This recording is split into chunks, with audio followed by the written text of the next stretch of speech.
falando sobre a queda, depois nós falamos sobre a aliança do Senhor com Noé, nós falamos da aliança do Senhor com Abraão, falamos sobre a aliança de Moisés, a aliança de Davi, e hoje nós vamos encerrar a nossa série de mensagens, os sinais da aliança, os sinais do rei, falando sobre a nova aliança.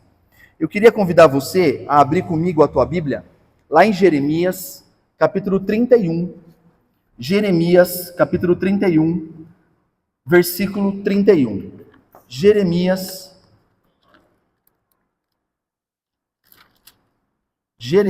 31, 31, a palavra do Senhor diz assim. Jeremias 31, 31. Eis aí vem dias, diz o Senhor, em que firmarei nova aliança com a casa de Israel e com a casa de Judá. Não segundo a aliança que fiz com os seus pais no dia em que os tomei pela mão para os tirar da terra do Egito, pois eles quebraram a minha aliança, apesar de eu ter sido seu esposo, diz o Senhor. Porque esta é a aliança que farei com a casa de Israel. Depois daqueles dias, diz o Senhor, na mente lhes imprimirei as minhas leis, também no seu coração as inscreverei. Eu serei o Deus deles e eles serão o meu povo. Não ensinará jamais cada um ao seu próximo, nem cada um ao seu irmão, dizendo, conheça o Senhor, porque todos me conhecerão, desde o menor até o maior deles, diz o Senhor. Pois perdoarei as suas iniquidades, e dos seus pecados jamais me lembrarei. Amém? Só até aqui a palavra do Senhor. Ó Deus, em nome de Jesus, muito obrigado, Pai, por esse tempo que nós nos sentamos para ouvir a Tua voz, ouvir a Tua palavra. Ó Deus, que o Senhor possa nos abençoar, abrir o nosso coração, que a Tua palavra, Deus, possa nos exortar, possa, ó Deus, nos edificar, Pai, e acima de tudo, ó Deus, nos encorajar para um tempo diante do Senhor. Em nome de Jesus, amém. Amém? Irmãos, eu quero, como eu sempre faço, começar fazendo uma pergunta para vocês. E a pergunta é, como está o teu coração? Como anda o nosso coração? Se nós pararmos para pensar um pouco o que significa essa palavra, ou o nosso coração, eu poderia começar afirmando aqui que com certeza, sentado aqui entre nós temos pessoas que tomam remédios, por exemplo, para pressão. Ou remédios para, anticoagulante, remédios para o coração.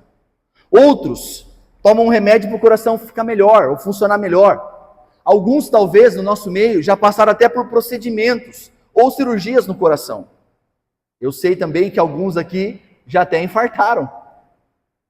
Infelizmente. Mas, quando nós pensamos no nosso coração, então, num primeiro aspecto, é sobre esse coração físico que nós podemos falar. Um coração que está bombeando o nosso sangue, um coração que às vezes para, um coração que infarta. Mas também há uma outra realidade. Alguns aqui no nosso meio, com certeza, já se apaixonaram algumas vezes. Sim ou não? Alguns já sofreram por amor. Alguns já choraram. Não é verdade? Alguns já acharam que não iria conseguir viver mais depois de um término de um namorico lá na adolescência. Esse é um outro aspecto do nosso coração. As nossas emoções, por exemplo. Quem é que nunca fez loucura por um amor? Mas também nós temos aqueles que sofreram, aqueles que o coração doeu. Há quem diga que lágrimas é quando o nosso coração transborda. Mas o que há de concreto, irmãos, então é que o nosso coração ele pode ser tanto um órgão físico do nosso corpo, mas também o centro das nossas emoções, o centro dos nossos desejos, das nossas volições. Só que, olha que interessante, o nosso coração, então, é muito mais do que nós desejamos, muito mais do que nós sentimos, ou até mesmo um órgão interno.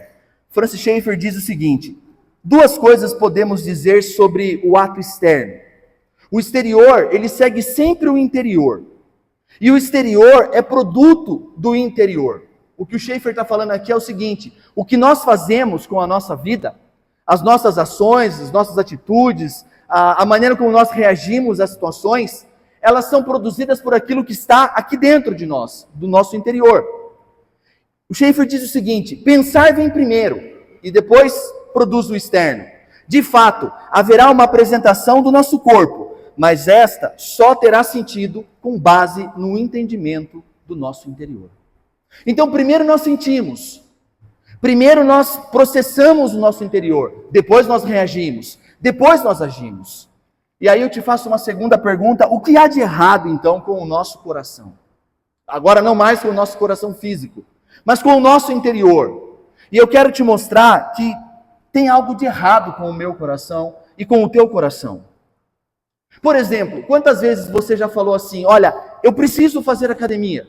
Você foi lá, se inscreveu na academia e você não foi. Mesmo sabendo que você precisa fazer academia. Você sabe o que precisa ser feito, mas por algum motivo, que você não sabe muitas vezes o qual, você não faz. É interessante isso para nós, porque um último exemplo para a gente pensar. Nós estamos chegando agora no final de ano. Não precisa levantar suas mãos.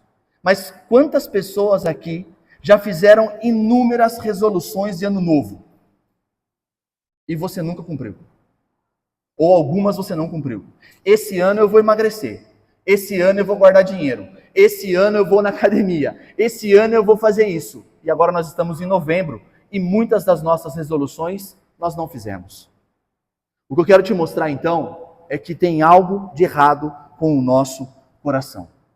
O texto que nós lemos em Jeremias, o profeta ele está exatamente num período, no meio do maior terror que Israel poderia enfrentar. Israel está sendo lançada ao exílio. A nação está totalmente desesperada, porque eles foram expulsos da sua terra, eles viram o templo do Senhor ser queimado e destruído, eles estão agora numa terra estranha, e o profeta do Senhor vem com uma palavra de Deus para ele e diz o seguinte: olha, eu vou fazer coisas novas. E hoje eu quero falar com vocês então sobre a aliança, a nova aliança. Deus promete uma nova aliança. E como que Deus faz isso? Eu quero falar 3 coisas apenas para nós pensarmos aqui. A primeira delas, Deus ele estabelece uma nova aliança, estabelecendo um novo relacionamento com o povo de Israel. Olha o que o texto que nós lemos diz: eis aí vem dias em que firmarei uma nova aliança com a casa de Israel e com a casa de Judá. Não é uma aliança segundo a que fiz com os seus pais, no dia em que os tomei pela mão para os tirar do Egito, porque eles quebraram a minha aliança, apesar de eu ter sido o seu esposo, diz o Senhor. O que Deus está falando aqui é que Ele vai estabelecer uma nova aliança.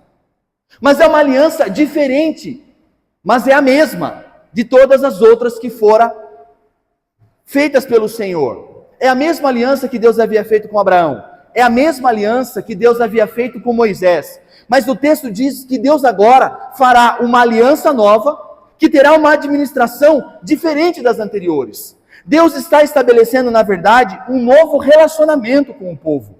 E por que isso tem que ser? Porque isso é necessário. Porque o texto diz no versículo 32, Israel quebrou a minha aliança. Israel quebrou a aliança que Deus havia feito, que está escrito lá em Êxodo 19 até Êxodo 23. Eles quebraram a aliança, não apenas os 10 mandamentos, mas todo o conteúdo da aliança. Israel não conseguiu fazer aquilo que eles haviam prometido, como eu e você. Eu comecei aqui conversando e falando sobre as nossas resoluções, ou falando que nós prometemos ir na academia, pagamos a academia e não vamos. É a mesma coisa. Nós prometemos fazer e não conseguimos cumprir. Nós prometemos ser e nós não fazemos. Nós começamos a falar, olha, eu vou fazer isso, eu vou fazer aquilo, e nós não conseguimos cumprir muitas vezes. O texto está dizendo exatamente isso. Israel quebrou a aliança, agora Israel está com a sua terra destruída, eles estão morando numa terra estranha, mas Deus está dizendo para eles: eu estou estabelecendo um novo relacionamento com vocês. E é interessante isso, porque o texto também diz que Deus usa uma imagem dizendo que Deus era um esposo fiel e Israel uma noiva infiel, que não permanecia naquilo que Deus havia estabelecido para o povo. Então, meus irmãos, essa é a mesma aliança das quais nós falamos nos 4 domingos anteriores. Mas agora, essa aliança, ela será administrada de forma diferente. Será o último estágio dela, e ela será eterna. ela será para sempre, não precisará de uma outra nova aliança. E é interessante isso para nós, porque a vida eterna, ela é uma só, que nós conheçamos o único Deus verdadeiro e a Cristo que Deus enviou a nós. João 17,3. Nós às vezes imaginamos que vida eterna é para depois que nós morrermos. Mas na verdade, essa vida final, ela já começou em nossas vidas. E essa vida para nós hoje é nós conhecermos a Deus e caminharmos com Deus. Eu queria que nesse primeiro momento, nesse primeiro ponto, você fosse capaz de reconhecer a tua incapacidade de se relacionar com Deus apenas por regras externas. E que você reconhecesse que com os teus próprios esforços, nós nunca conseguiremos agradar ao Senhor. Com os nossos esforços, nós não conseguiremos cumprir as nossas promessas, as nossas resoluções, os nossos votos muitas vezes. E isso aponta não apenas para um problema do coração do povo de Israel, mas também aponta para um problema do meu e do teu coração. Essa é a necessidade, é por isso que Deus estabelece essa nova aliança. Deus sabe, Israel não conseguiu cumprir, e eu e você, pela nossa própria força, pelas nossas próprias mãos, não conseguiremos cumprir a lei do Senhor. É em vão nós tentarmos, com o nosso próprio esforço, agradarmos a Deus com as nossas próprias vidas. Mas o texto não para por aqui. Deus então está prometendo uma nova aliança.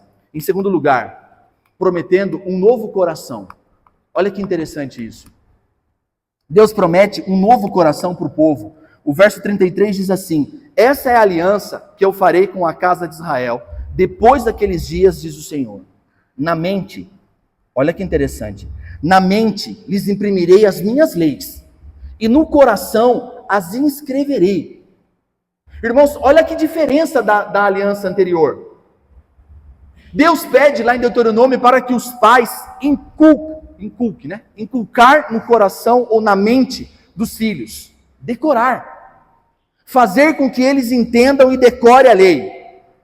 Em Êxodo 20, o Senhor escreve a lei aonde? Em tábuas de pedra. Mas aqui, na nova aliança, o Senhor está dizendo: eu vou imprimir a lei na mente de vocês, e eu vou dar a vocês um novo coração.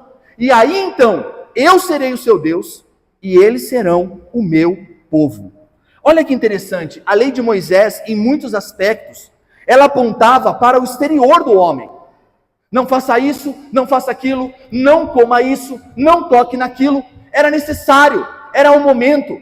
Paulo vai dizer que essa lei nos conduziu até Cristo. Mas essa lei, escrita em tábuas de pedra, não tinha poder para transformar o coração de ninguém. O que Deus então está prometendo aqui no texto é que Ele vai fazer uma renovação interna no coração do homem. O que Deus está dizendo, irmãos, é que hoje nós, que vivemos no tempo da graça, vivemos pós a cruz de Cristo, nós somos habitados pelo Espírito Santo de Deus, e o Espírito Santo de Deus que habita em nós, transforma o nosso coração, e nos dá poder, nos dá graça, para que nós possamos andar em obediência diante do Senhor. O texto que nós lemos na hora da contrição de 1 João, no capítulo 2, João vai dizer assim: filhinhos, eu vos escrevo para que não peques. A expectativa é que eu e você caminhemos diante do Senhor. Mas João, cheio do Espírito de Deus, diz assim: mas, se pecar, nós temos um advogado perante o Pai. Mesmo no tempo da graça, mesmo com o Espírito habitando dentro de nós, nós pecamos, mas agora temos um advogado. Temos um advogado que habita no nosso coração. E o Senhor, então, Ele nos ajuda a caminharmos diante dEle. Mas olha que interessante. O Schaeffer diz assim ainda: a obra do Espírito Santo, como agente da Trindade, não é uma capa para nós nos vestirmos. Não é coisa externa, de maneira nenhuma. E sim, interno. Que por sua vez, causa algo externo. O externo é a expressão do resultado. Às vezes nós temos a impressão de que a igreja é aquele lugar que vai ditar para você as regras do que você tem ou não tem que fazer. Isso não é verdade. Na verdade, quem dita as regras das nossas vidas não é a igreja, mas é a obra que Deus faz no nosso coração. O que nós estamos falando aqui é que a obra do Espírito dentro de nós nos transforma primeiro por dentro, diferente da lei, que não tinha esse poder. O Schaeffer continua dizendo o seguinte: batalhas morais não são ganhas primeiro no mundo externo, na nossa carne ou na nossa aparência. São sempre resultado que decorre naturalmente de uma causa, e a causa está no mundo interior, ou seja, nos nossos pensamentos. Há uma batalha na nossa mente, e essa é a promessa do profeta Jeremias para o povo de Israel, e essa para nós não é uma promessa, para nós é uma bênção, é uma realidade da igreja, termos a nossa mente e o nosso coração renovados pelo Senhor. Não é isso que Paulo fala em Romanos 12? O renovar da nossa mente, é essa a bênção que Deus tem derramado sobre a tua igreja, de termos o nosso coração transformado, o nosso coração renovado. Então deixa eu te fazer uma pergunta, ou melhor, deixa eu te fazer um convite. Observe na tua vida agora por um instante, áreas em que você sabe que o que você deve fazer e que você não tem conseguido realizar. Pare um momento agora e pensa comigo um pouco. Quais são as coisas que eu sei que eu deveria fazer assim, mas eu continuo fazendo do outro jeito? Quais são as coisas que eu sei qual é a maneira correta de agir, ou de sentir, ou de reagir diante das situações, e eu ajo, eu sinto e eu reajo de maneira diferente? O que eu estou dizendo para você é que na nova aliança, o Senhor não nos diz, tente outra vez. O que Ele diz na nova aliança para nós é, receba um novo coração. Um coração capaz de desejar e realizar. Um coração capaz de sentir e de viver diante do Senhor.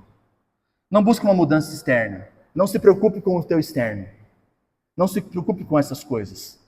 O Senhor quer o nosso coração. O Senhor quer fazer uma obra dentro de nós. O que Deus realmente quer, meus irmãos, é um relacionamento com você. Um relacionamento pessoal. Não mais baseados em leis, mas agora baseado em Ele vir morar dentro de você. O maior milagre que um homem pode viver é ter o próprio Deus morando dentro de si. Amém? É isso que está sendo proposto pelo texto para nós nessa noite. Eu gosto muito do Michael Gorin quando ele diz o seguinte: a chegada do reino significa corações novos e circuncidados. Jeremias e Ezequiel situam no coração o fracasso do povo de Deus no Antigo Testamento. Por que Israel falhou então, irmãos? Por que o texto que você leu comigo em Jeremias diz que eles quebraram a aliança com o Senhor? Porque havia um problema no coração deles. E prometem, tanto Ezequiel quanto Jeremias, diz o Gorin, prometem que virá um dia em que Deus lhe dará um coração novo.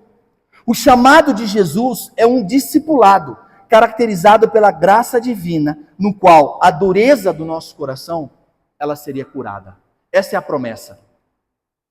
E é isso que o Senhor tem feito no nosso meio. O Senhor tem quebrado corações de pedra. O Senhor tem regenerado corações. O Senhor tem nos dado coração segundo o coração dele, conforme a canção que nós cantamos há pouco. Um coração que deseja ser igual ao Senhor Jesus. Amém? Mas em terceiro e último lugar, Deus, Ele promete perdoar pecados e jamais se lembrar deles. E aqui está o ponto alto da nova aliança. Porque até esse momento da história de Israel, para alguém, se alguém cometesse um erro, esse alguém teria que pegar um animal, levar ao sacerdote, para que ele derramasse o sangue do animal, para que aquele pecado específico que ele havia cometido fosse expiado sobre a vida dele.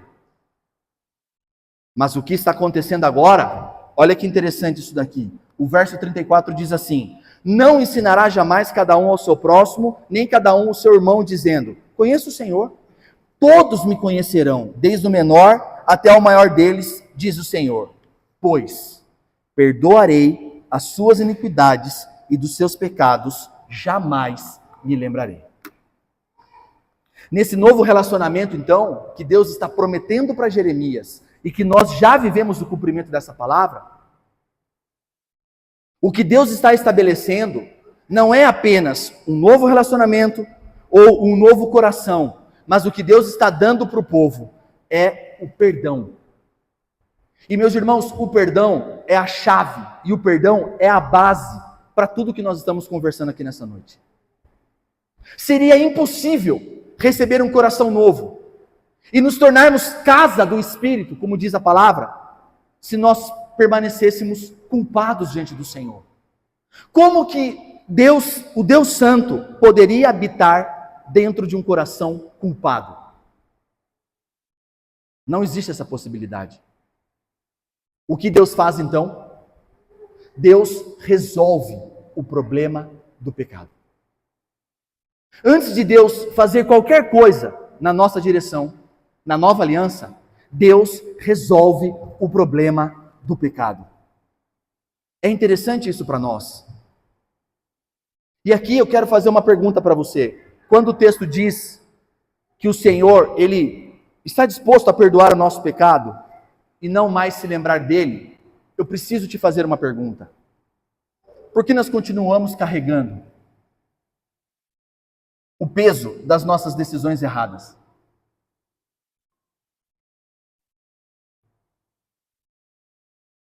Porque nós continuamos carregando o peso dos nossos pecados antigos, da nossa vida pregressa, os erros muitas vezes da juventude, as nossas más decisões.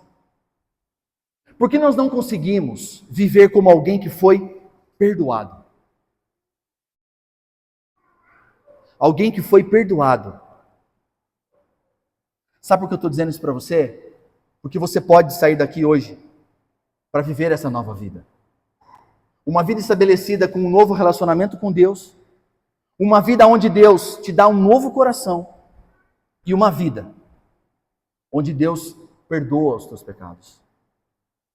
E é interessante, irmão. Eu não consigo produzir isso.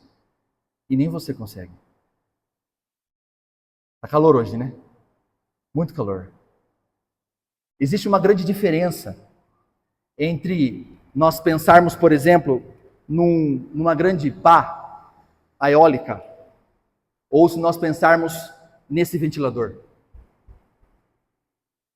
Por quê? O que movimenta uma pá eólica?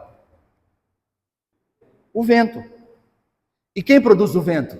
Ninguém produz o vento. Não tem alguém soprando uma pá eólica. Não tem alguém se esforçando para produzir alguma coisa. A própria natureza, algo, entre aspas, inexplicável, que move e traz energia e faz com que aquilo se movimente e gere energia. Qual é a diferença do ventilador? Ele produz vento, mas ele está consumindo energia. Eu não consigo produzir por mim mesmo nenhum tipo de vento. Eu não consigo produzir por mim mesmo nenhum novo coração. Você não conseguirá produzir nenhum novo coração, nenhuma nova conversão, e nada no que diz respeito ao interior de uma pessoa. A religião, ela pode mudar a roupa da pessoa, ela pode mudar até mesmo o linguajar das pessoas, mas o coração é uma obra exclusiva do Espírito Santo de Deus em nós. É a obra que Cristo conquistou na cruz do Calvário por amor a nós. Então, esse perdão que está sendo proposto na palavra do Senhor para nós, não é algo de graça. Não foi algo que Deus simplesmente decidiu assim, vou perdoar agora. Houve um preço. Um preço do qual eu e você não poderíamos e não conseguiríamos pagar. Mas Cristo vai pagar esse preço na cruz do Calvário. E eu quero partir para o final, lembrando você o seguinte. Marcos 14, 22, o texto diz assim: e enquanto comia, aqui o Senhor Jesus está sentado na última ceia. Na última ceia, antes dele ser preso e morto na cruz do Calvário. E ele diz assim: enquanto comiam, Jesus pegou um pão e, abençoando o pão, partiu e deu, dizendo: tome, isso é o meu corpo. A seguir, Jesus pegou também um cálice, tendo dado graças, deu aos discípulos e todos beberam dele. Então lhes disse: esse é meu sangue, o sangue da aliança. Lucas diz o sangue da nova aliança, derramado em favor de muitos.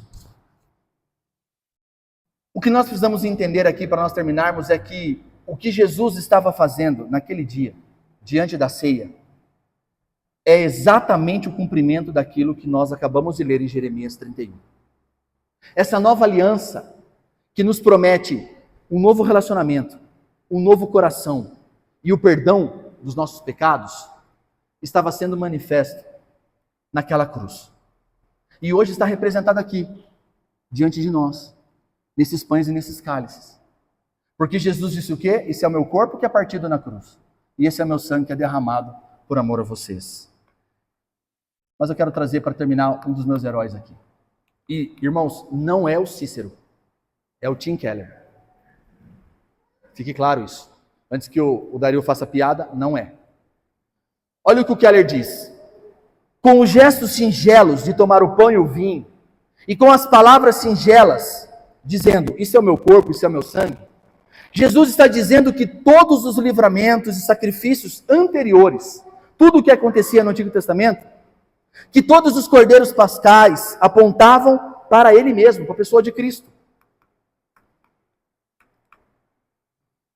Às vezes a Sabrina me boicota. Assim como a primeira Páscoa foi celebrada na noite anterior ao dia em que Deus redimiu os israelitas da escravidão por meio do sangue dos cordeiros, essa refeição de Páscoa com Jesus foi celebrada na noite anterior ao dia em que Deus redimiu o mundo do pecado e da morte por meio do sangue de Cristo. Amém? Naquele dia, era a noite anterior da remissão do pecado do mundo. Então, meus irmãos, essa é a mesa. Essa mesa hoje é mais do que um memorial. Essa mesa que nós estamos vendo aqui é um convite da graça para nós celebrarmos um novo relacionamento e um coração renovado, transformado em morada do Espírito Santo de Deus. Amém? Que Deus nos abençoe, em nome de Jesus. Curva a tua cabeça por um instante. Vamos fazer uma oração agradecendo ao Senhor.